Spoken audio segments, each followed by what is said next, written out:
What is up, y'all? Welcome back to another episode of Beat the Maze. It's EMB. It's your girl, Jasia. And this week we have another special guest. We got my boy J.Woods, Jamaree Woods. What's up, man? What's good with y'all? How y'all doing? I'm doing good. How are Doing you? good. I'm good. Can't complain. That's wonderful. That's always a blessing. So how we like to start the episode, just before we get into it, we people, you're a person. We just like to go around and see how your week was going. So Jamaree, I'll start with you. How's your week going?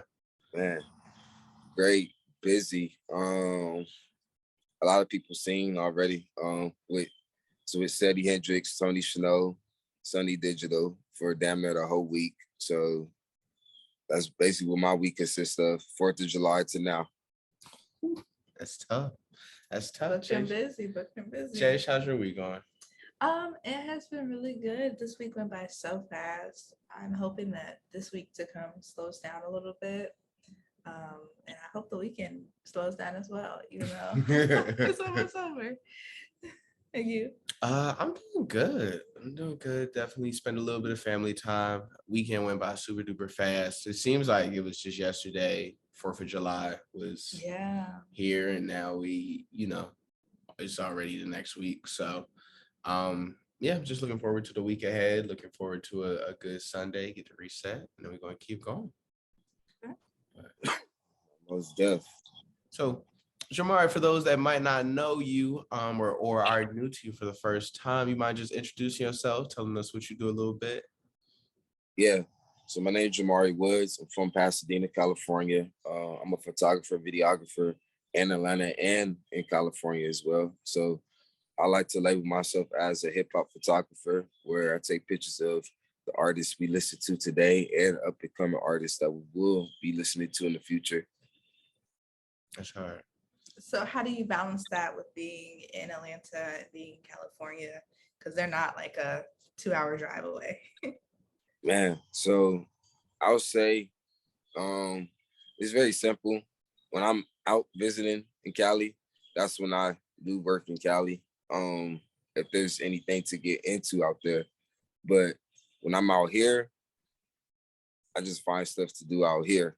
So really anywhere I go, it's kind of like I find motion. So I was in Detroit for a wedding.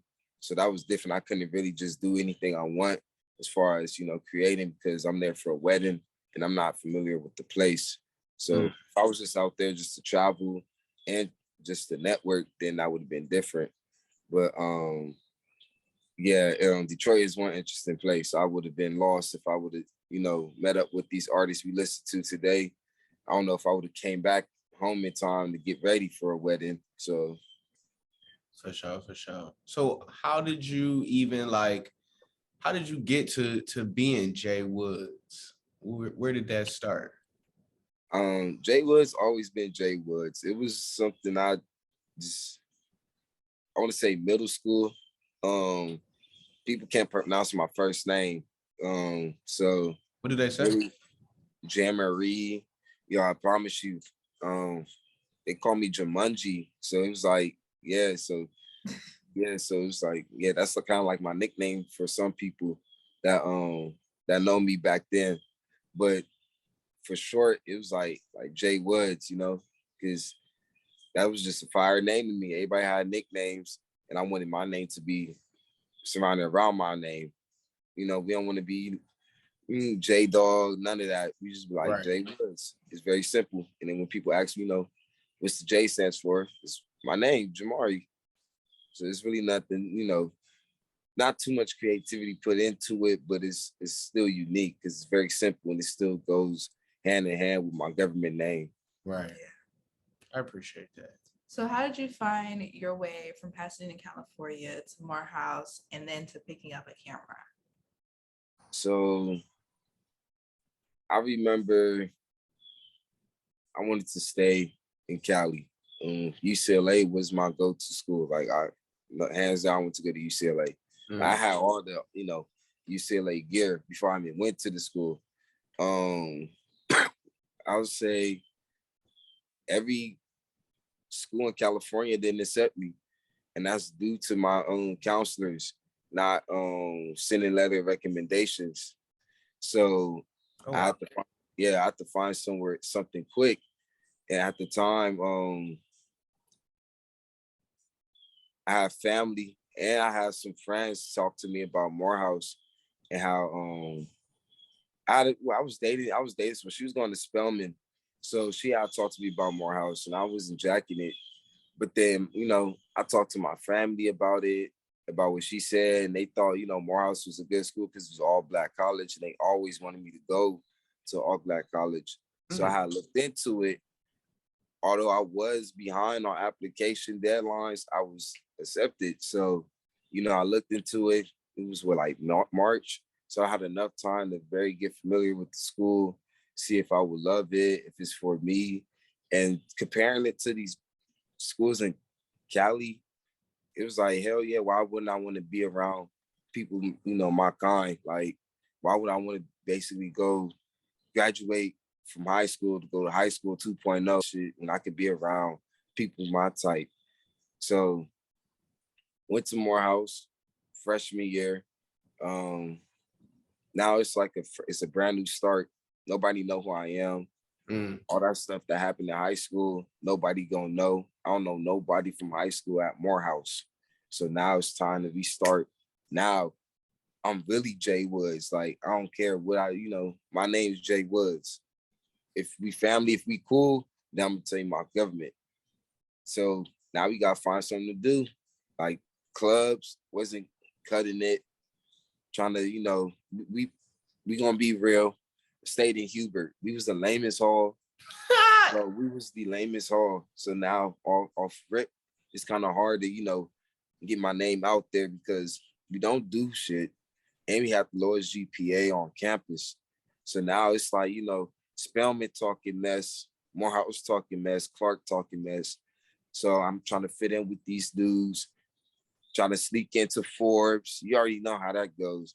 Just trying to play ball. Yeah, don't get invited to sneak into Forbes, go to a party or two with, some of my dorm mates, get left at Draymond. Mind you, I don't know where I'm at. I'm not used to the list. It was like, nah, I gotta stop this. Like, I don't need to fit in. I could find something to find some shit to do on my own while I'm on campus. And I always had a love for photography. So it was like I was trying to deny it. I was gonna hoop for the team. I didn't trust the coach with my time. I was into shoes. I was into drawing. I was into editing my photos every time I post stuff. So it was like, I'm gonna get a camera for Christmas just for my friends to take pictures of me. Then I ended up taking pictures of my family, my girlfriend, my friends. And it was like, okay, I don't see nobody really with a camera like that on campus. So I'm just gonna be the cameraman on campus. Right. I'm gonna be at the events. I'm gonna go up to shorties at Spelman, take photos, dudes at Morehouse take photos. I don't know. It was just basically a community thing. And then I don't know, just one day I just sat there. I was like, yo, like, I want to take pictures of the people I listen to. And I said that freshman year, but I wasn't serious. But July 2020, where I quit my job, I got scammed out of 3,000. Bro, I was going through a lot July 2020. And it was to the point where it was like, yo, I moved out here August 2020. And before I hopped on that plane, I just made a promise to myself. Every artist that I have on my playlist, I have to shoot. Like, there's no ifs, ands, or buts. So once I leave, once I step on that plane, that's me signing that contract saying, yo, if the artist is my friend or not, if it's from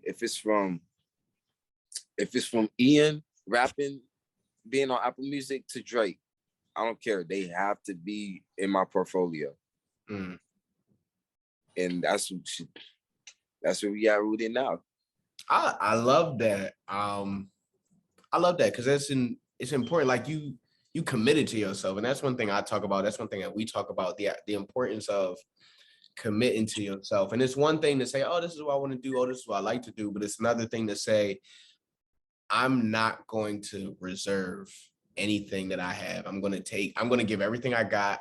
I'm going to just make it work. I'm going to make it happen until you get the result that you want out of it. So I admire that. I think that's beautiful. How did you get scammed out of $3,000? Man, so like we can't just brush past that. Like you didn't just say that. Most def. I'm a walking testimony. We gonna talk about it. Let's do it. Because they recently tried to get me again, but this time it was on some creative stuff though. I'm gonna tell you about that too. So I like to think ahead. That's my problem. I think that's all our problems. You know, God don't want us to think ahead all the time. He just wants us to live in the moment today. But I ain't do that. So I was working at Amazon. Don't ever work there. Don't ever work there. It's crazy. Like it's a definition of slave work. So got this email, Morehouse. It was quarantine. We all trying to figure out how we can make money staying at home. That's high. Yeah. Yeah. Got this email. Thought it was a sign from God saying work from home. So I'm thinking, okay, since it was given to my Morehouse email, it's trust, you know, I could trust it. So I don't know. I'm young. This is my first time doing stuff like this. They have sent a check over, you know, you got to put in the bank and you got to send something about all that. So this is my first time doing it.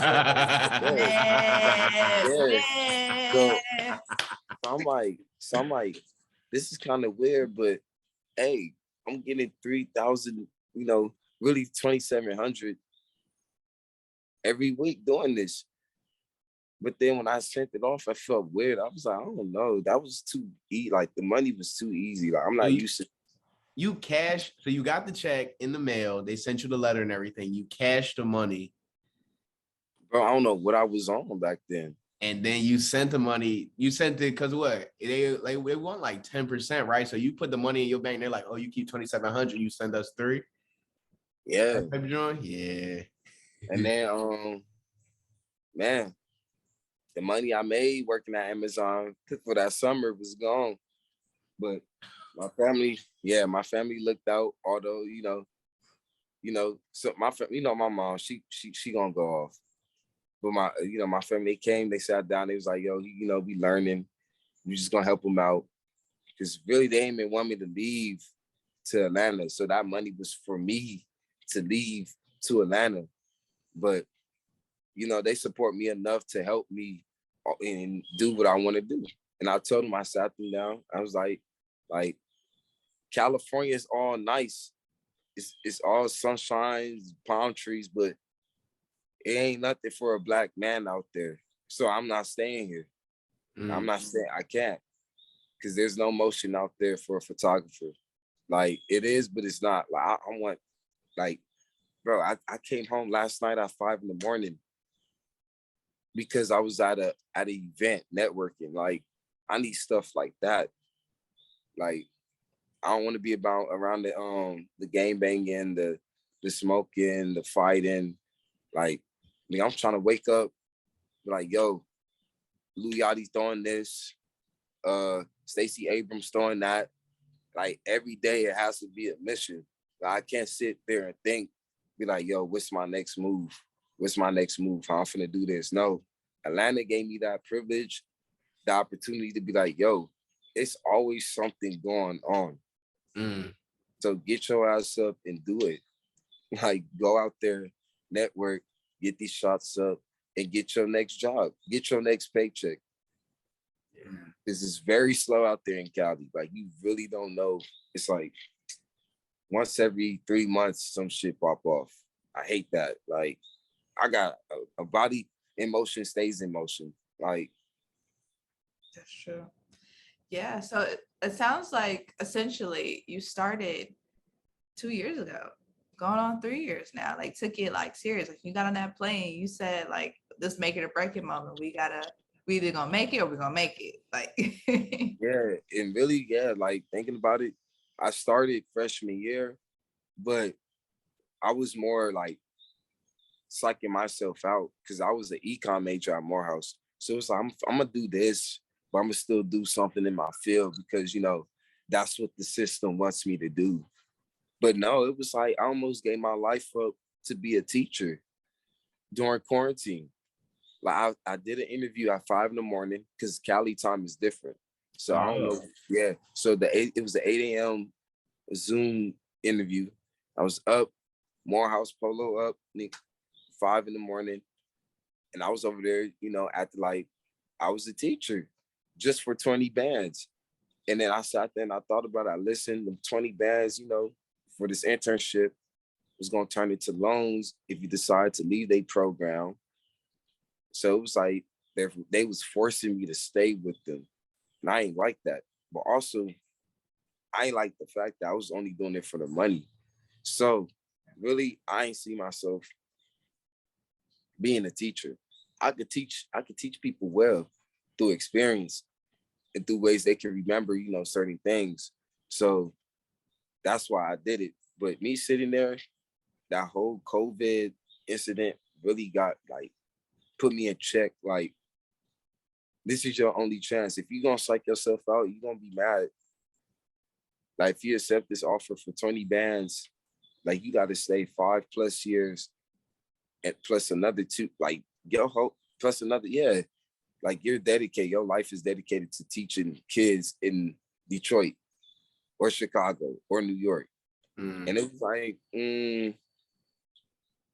I said, my mom gonna be mad, but it's not about what my mom wants. It's about what I want.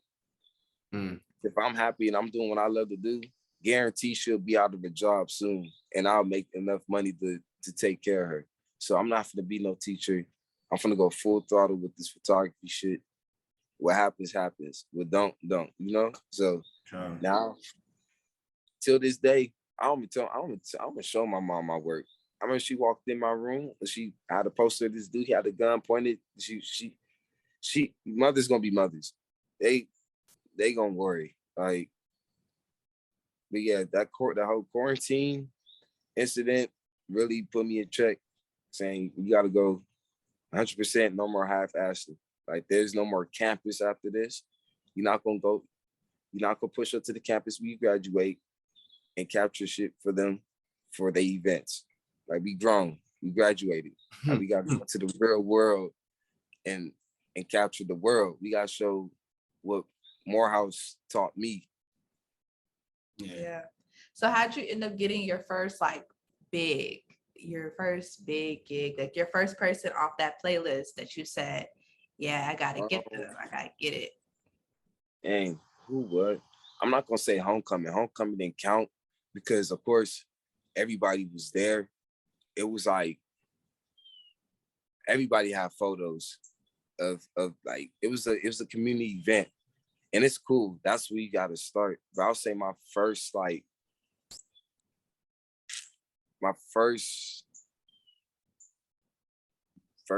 big gig, I want to say, man, I'm gonna be honest, Lee Paris was in my playlist when I did a gig for him. So I'm gonna say the one with Sadie Hendrix and G Herbo. Okay. I interned at Camp Kirk Studios. So I officially got paid when I came back to Atlanta, like November 2020. Although I came in October, I had to wait because they had people on the floor already. When they got rid of folks, they put me on. Now, I had worked the studio. I did Coachella. Shout out to your peoples, Reek and Gabe. Yes, sir. Yes, sir. They, honestly, that wasn't an event I see myself shooting. Like, everybody was in my ear with that, like, yo, shoot Coachella, shoot Coachella, shoot Coachella. Even now, hey, yo, bro, like, gay, bro. It just came out right now. Hey, yo, bro, like, once I hear that, yo, bro, it's business. So it was like, I'm like, what's up? He said, I want you to do a music video for one of my people that's performing at Coachella, and I want you to shoot at Coachella. So in my head, I'm like, I don't know, bro. Like, I'm tired of shooting events. Like, I want to shoot. I want to do shit one-on-one with artists. I don't want to, be the other photographer, another edition, just out there shooting when you already have a lot of them. But now him, Reek, Zach, them niggas is like dead ass like in my ear about like, yo, like Sovereign Sounds, they like, bro, like they telling me like, yo, shoot, come on, bro, like we got a media pass for you. I said, fuck it, I'm gonna do it. So they get network. Shit, somebody gave me a shout out to Seti on his live. End up meeting his manager at my job. Then he brought another artist with Seti. And I told Seti like straight up, like, nigga, I took this photo of you and I'm trying to shoot with you. He said, okay, you know how, motherfuckers, they artists, they talk and go, yeah, we gonna chop it up. Like, that's what's up, we gonna make it happen. I'm like, no, nigga, like, I heard that plenty of times. I'm right here, like, what's up? Like right here, right now type. Right, yeah, I'm right here, what's up? Like, bro, I got Instagram, I got my phone, take my phone number. He said, talk to my manager. No, but I'm talking to you. What's next? I gotta shoot with G with G Herbert tomorrow. Talk to my manager.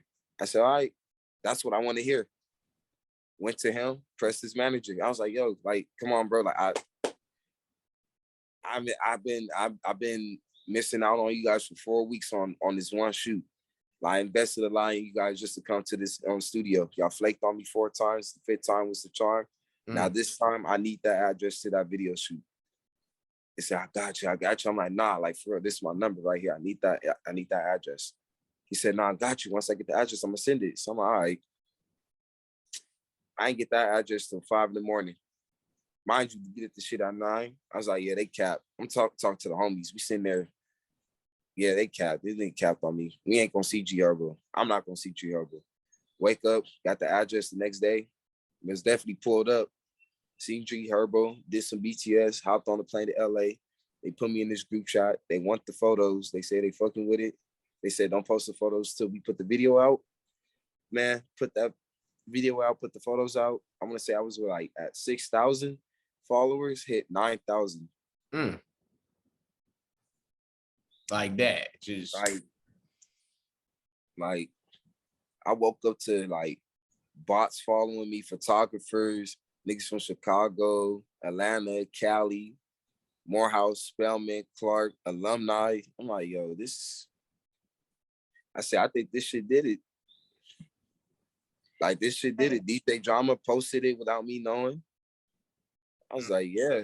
I said, yeah, this did anybody tag you at any point? I know that's one thing about photographers. Like, a lot of y'all work can go untagged, unknown, and it's kind of like you gotta make your way or make your plug in the comments. But that's the beauty of it, because when I did Coachella, I put a big tag, a tag on my photo, and it was like everybody seen it. So I gained followers off of that, but I still didn't like it because I want that photo to look lit. Put in a tag is lame as hell. Like, put in a watermark on your shit was lame as hell. And I have to, like, my friends, these my niggas for real. They be like, no, you gotta put your tag on there, bro. This is your work. But I was like, bro, like, we gonna sit here and argue, gonna be real with you. That shit look lame. It looks so lame. It's like Getty's images. Like, I don't want my shit like Getty's images. Like, you just gonna have to know it's my style. Like, when you look at that photo, you're gonna be like, I swear this look like a J.Woods photo. Like, that's what you got to say. And then with that, I didn't get tagged, but I had some girl, just shorty I was trying to mess with back then. We was just friends now. But we just friends now, but she had sent me the post. And she was like, I don't know why, but this shit look like something you took. And I looked at it and I said, because I did take that. So, yeah. So it was a picture of DJ Drama, Seti, and Herb, all in one photo, sitting, on a Bentley. And DJ Drama posted it. And if y'all know DJ Drama, he a legend. Like, Gangsta Grill. He worked with Roscoe Dash, Fabulous. Like this is my childhood. Yeah. Remember, like, I'm shooting people from my childhood. So I have people spam the comments. Now with the spamming, it's like, you gonna see who the artist really is. If they a big head motherfucker or they actually support creatives. And he is a supportive person towards Very creators. supportive of creators. Best believe he went back and tagged me in that photo. That's hard. But you got some people but they'll just like ignore it. Quavo. You got people like Quavo that take your photo. I'm glad he screenshot my photo. I don't care. He posted it. They not gonna tag you. They know who you are. They not gonna tag you because they got that entitlement. Like, I don't gotta tag nobody because I'm up. I'm blowing. But nah, DJ Drama really looked out. He went and tagged me. And it was like, I have to go to the store. It's like, yo, y'all gotta stop tagging me now because y'all did your job. I appreciate y'all. Like that, yeah, that was, yeah, that whole tagging, the watermark is, you gotta be in the game enough to learn, like, yo, like sometimes you just gotta work harder and make your style unique to where you don't have to, it's kind of like you sitting at a table at the caf. You know how the cafeteria get. It's always that one dude that always trying to make himself known. Yeah, you know, I got an A in class. You know, my dad, he went to Morehouse. He a lawyer now. He got like 6 figures and got a Porsche. Yeah, he gave me his Porsche. Just parked in the like they just trying to make themselves known. He's like, all right, bro. Yeah, it's like, all right, bro, like you're not humble. So I wasn't being humble when I was putting that tag and I was having people spam the comments. I mean, I'm gonna have them spam it if it's necessary, but sometimes that style, you know who it is. If you see my photos, you don't know it's me. Yeah, sure. And that's one thing that, I appreciate. When we were doing some research on you, like, it seems like even back when you was trying to play ball for UCLA, like you dedicate yourself to whatever you're doing. And I pulled a quote. It's, I don't just want to play basketball. I want to teach it, live it, and learn more from it. And it seems like you're doing that very same thing from photography. And like, so it's a 2-part question. 1, where did you get that mentality from? And 2, like, what are some of the lessons that you've learned from committing yourself, whether it be to basketball, whether it be to commit yourself to photography, or to just anything else that's, been important to you in your life? Man, basketball. Man, I grew up in a household with a single mother. Majority of my high school career was me and my brother. He's 21 now. Okay. So it was just me and him. And I was hooping. Like, I didn't care what you said. I didn't care how short I was. I was telling niggas I was going to the league. I was quick. I played defense. I was hooping every day. I was at the park hooping. Like, I ain't go to my first party senior year, second semester. Like, that's how bad I wanted this shit. And it was like, either you sit there and complain or you just gonna put in the work. Man, I used to wake up before school, jog, hoop, shoot. Like, oh wow. Like, I did not want nobody out working me. Like, even today when I'm with that camera, like, I bring that camera everywhere, even if it's a small point and shoot. Like, you don't know what's gonna go on at these events. So basketball gave me that drive. Like, bro, like, you gotta get it. Like, you gotta get it. And that's how I got my photography name, Underrated. Because that's what my coach had called me my sophomore year. He was like, bro, like, you are an underrated player. And I took that as a bad thing. I really wasn't the type to like, oh, let me search that shit up right here, right now. Like, no, I searched it up when he got fired. Like, this is one of my best coaches I ever had in high school. That was the best year of my basketball career ever. When he got fired, we still trained. I still went to the basketball camp. And he just kept telling me, like, yo, like, you're just so underrated, bro. Like you quick, you play defense. Like, you guarding the best player in the country. You playing against the best players in the country. So I'm like, okay, what does underrated mean? Because this nigga keeps saying that. And I looked at it, and it's true. Underestimated, not giving enough credit, like, niggas being overlooked. And I said, that's not only me, that's my mom's, that's my brother, that's Black people in general. So yeah, I'll take that name and put it on me because I can help everybody relate to that. Everybody's in the same position. Everybody's being overlooked, underestimated, put in a box, So when I picked that name, I always thought, like, how can I have people gravitate to me? I can't just say shot by J.Woods or J.Woods photos. I said, nah, that sounds corporate. We ain't trying to have nothing, where you sound like you bring families to take studio photos, like happy family. We need some lit shit. Underrated flicks, yes. Like I'm underrated, you underrated. You don't have to be a photographer to be underrated. You could be a lawyer. Like you already underrated because you was born with 2 strikes. You're a black man, just at that. You black and you're male. Like that's the most underrated thing I could ever hear. Like, how am I born with 2 strikes? Like, as black people, we go through so much. I think the shit we do for a living really motivates us just for us. And if we decide to take it worldwide, who knows? We might make some shit shake. For sure. So what is it like running the business side of things when it comes to you shooting? So I know like you have the actual shooting part, and that's where you get to tap into your creative juices, but making sure like they're paying you, making sure like you actually get the bookings and it's appropriate timing and things of that nature. So with that, I have reached another level, I'll say. Being a photographer is not an easy task. Money does not come like hotcakes. It don't. So it's like I read the Bible, I read these verses, and then I read these quotes on Instagram. I still haven't got my thing LOC because I'm still taking my time with it. But I'm looking at chasing success more than money, because when I chase the success and the success come, the money will come too. So everybody, like, honestly, this is like the hardest pill I had to swallow.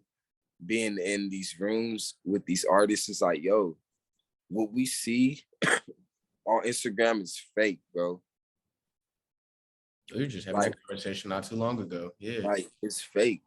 But I understand why it's fake, because the people give them that power and that reputation to where they have to uphold that. So you're not always gonna get paid millions, thousands of dollars and shit for a photo shoot. You just gotta find the right person. And that's what I'm doing. I'm seeking the right record label. I'm seeking the right, business partner. Right now, I'm just, I'm just opportunities. It's a lot of opportunities out there. Like, y'all could call me crazy, because a lot of people call me crazy. I swear this girl said I must have been high. I wasn't. The way I am, I don't know everybody. Like, I'll listen to a song, but I like this song, but I'll never look at the person's face. I sat in a room for a whole studio session with Masego, and I didn't even know who he was. Like, I said, Masego. He said, Masego. I'm like, okay. Like, the name sounds familiar, but I can't remember where I heard your name from. But I was told, like, yo, you just sat there with the trap jazz. I'm like, who? Man, Shorty starts sending me songs. I'm like, damn, this is a song Drake sampled from. This the dude. I said, wow, I heard this music actually good. So you saying I sat in the room with him? Yeah, damn, that's crazy. It's funny because for me, it's funny because I'm the same way. Like, I do not recognize celebrities, music, artists. I don't even recognize actors. Like, I mean, clear. This is it. But that's the opportunity. Yeah, but that's the opportunity in it. Right. Like, I don't, because like everybody, like, your character is being shown more when you're given the opportunity. Because I sat there and I watched people when they, how they aggressively go into business. They go, boom.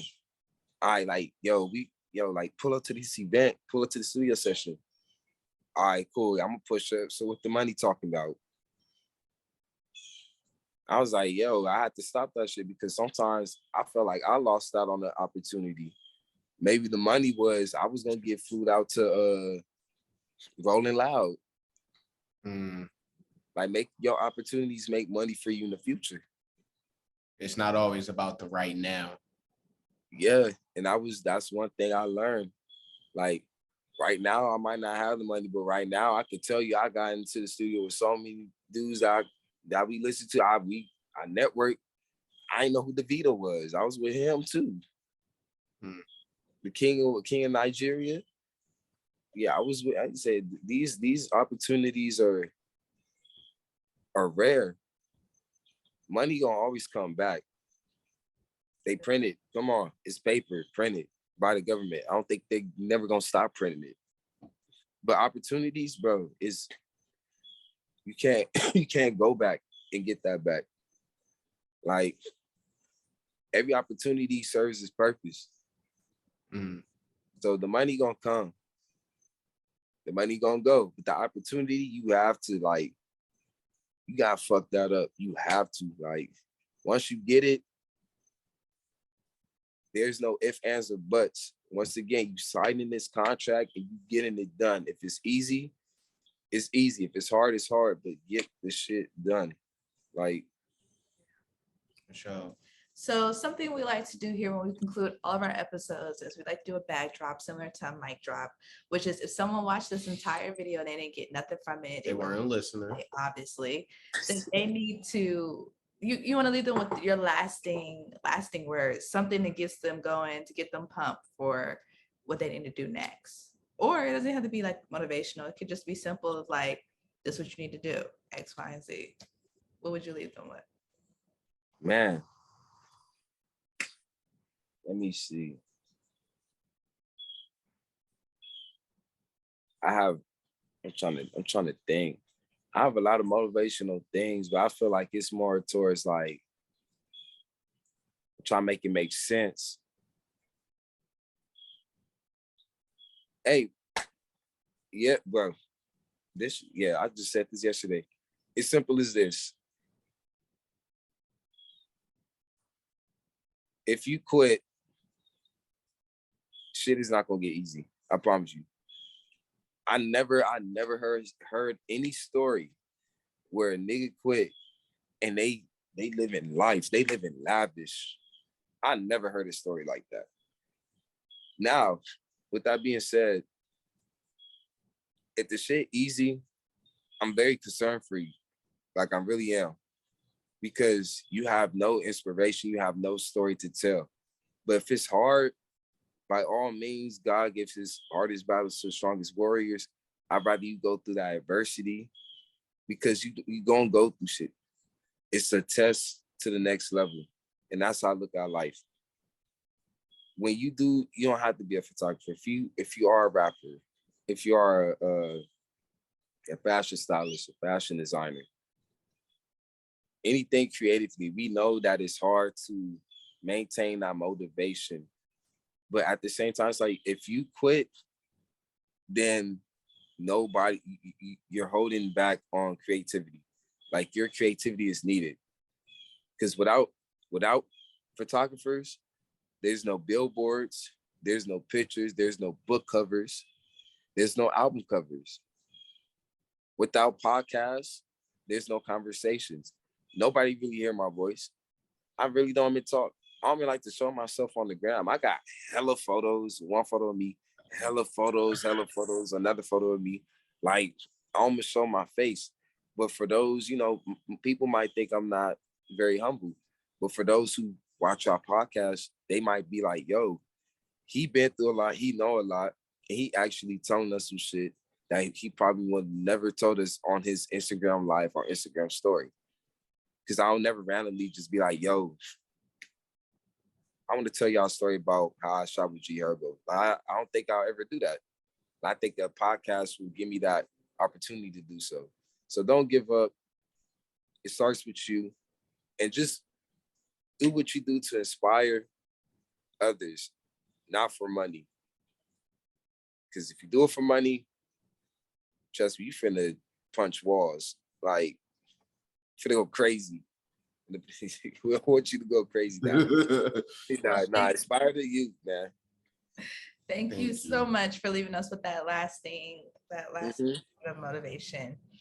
We appreciate you for coming on. This was a great episode. I've learned so much. I know Ian could say the same. Absolutely. So where can our followers and our listeners who are joining via their podcast, the audio, I don't know why that was so difficult to get out just now. Where can they follow you on social media? Instagram at JWoods_14. So JWoods_14. I literally, bro, this is crazy. I came home and I literally just hit 11.2K. So this whole week, yeah, bro, I just hit 11.1 late June. Like late June. Like, hold on.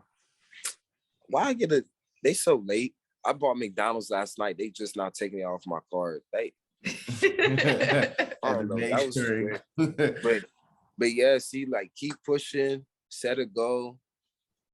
And yeah, that's where you can find me, JWoods_14.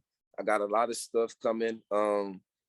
Waiting for the green light from the artists and from the record labels to put it out. I believe this is something you guys would love. This might hit Times Square. We're gonna speak into existence. This might hit Times Square. So do that. If it hit Times Square, I might have to take off work. Like, look, if y'all want to fire me, fire me. I'm going to Times Square just to get this one photo. And I'll be right back. I love that. Jay, where can the people find you? You guys can always find me on all social media platforms at Jasia Robinson. And Ian? Find me on Twitter and Instagram at IanB2_. TikTok is Ian.B3. And you can find Beat the Maze on YouTube, Instagram, and anywhere else that you do your social media at Beat the Maze Podcast. Yes.